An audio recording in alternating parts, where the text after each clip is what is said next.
Hey everyone, my name is Grant Partrick from Passion, and I'm so excited to lead us in the verse of the day today. It's been amazing journeying through Holy Week, and today is Thursday. Oftentimes it's called Holy Thursday, or maybe you've heard it referred to as Maundy Thursday.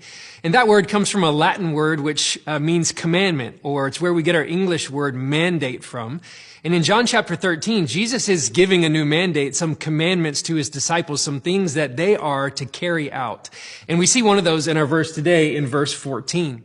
Jesus is speaking and says this, "Now that I, your Lord and teacher, have washed your feet, you also should wash one another's feet."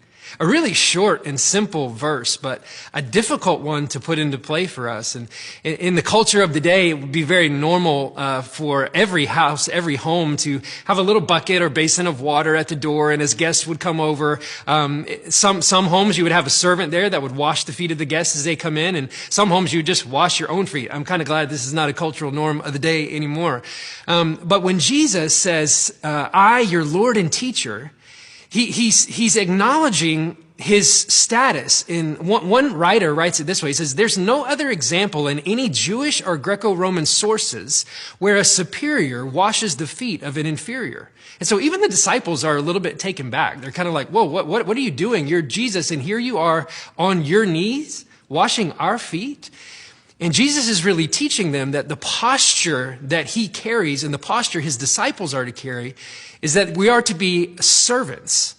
And I love that. You know, Jesus is kind of wrecking the cultural norms of the day. He's wrecking the ranking system, if you will. And all those still exist in our culture today. You see that all over, that there are people who feel like they're a little bit above or a little bit below. And Jesus is going, there really is no lines here in the kingdom of God. We are to serve everyone.